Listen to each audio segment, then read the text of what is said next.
Hello everyone, my name is Angel Beats from Death's Angels, and welcome to our State of the Union. Dislyte has undergone a number of changes recently, and I wanted to talk about some of these changes. With the latest patch, we've had the arrival of Lu Shuang and Meta Ling, along with the latest Celestial Anomaly. I want to focus on what has changed from a PvE perspective. Celestial Anomaly is back. The 4th tower, Icy Wrapped, has it now opened up, and all 4 hexes are now available after you clear each tower. These hexes can be used in Point War and have been livening up everything over there, but we'll talk about PvP more another time.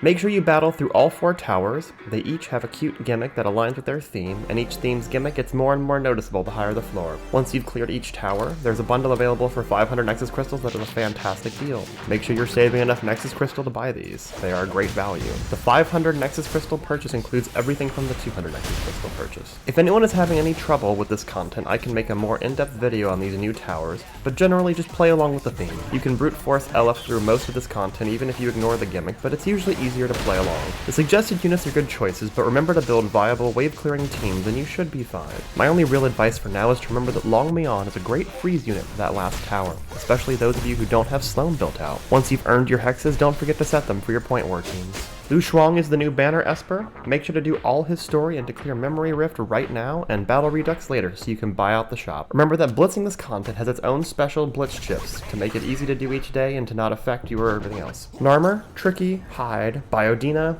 Elliot, Ophelia, Ashley, Innistar, and Changji are up this time on the loyalty box. That's 1 free Resonant and 2 free Divinants. Which one you pick will depend on the state of your account, but let's go over them all briefly. Narmer has been largely power crept by Amir, so unless you're at R5, he's probably a skip. Hyde, Elliot, and Ashley are all relatively useless in PvE and PvP in their current states. Tricky is an all-round safe pick. Even with Chu Yao in the game, no one else does what he does. Innistar has some extremely niche use on an LF Andras team at R6, so she's probably not worth chasing. Changji has some value on a Wu Yu team in PvP, but he's been on the decline as well. Ophelia has some niche use in Fafnir, but if you have Amir, she's probably not worth pursuing. That just leaves us with Biodina, who has some niche use in manual PvP attacks, but again, she's not really worth pursuing. So we've finished talking about their resonances. What about their divinants? Tricky has a nice divinant. 2 divinants into him gives you a 100% chance of inflicting speed down on his S3. He's not worth pushing past D3 on purpose. Hyde's divinant is mostly bonus stats and free stacks from his S1, but he's generally fallen off.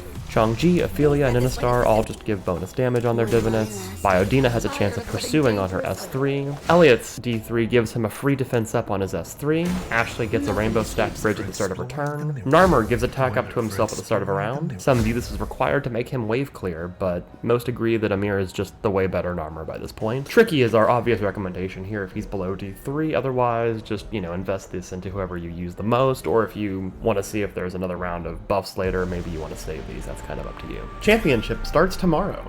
Apparently Momo is back, and this time the event is focused on stamina consumption, APEP, and Shadow Gale. They've started announcing when the championship will be and what it is ahead of time to prepare folks. Good luck to everyone. This time the extra boxes are for Momo, Wanchuan, Mateo, and Ahmed. Don't forget to buy out the Black Water Market and do all the other recurring events. Never turn down free currency. Anyway, this is enough for this video. If you have any other questions, let me know. I'll do an R0 Lu Shuang and an R0 Meta Ling testing video at some point. But for now, thanks, and like and subscribe for more content like this.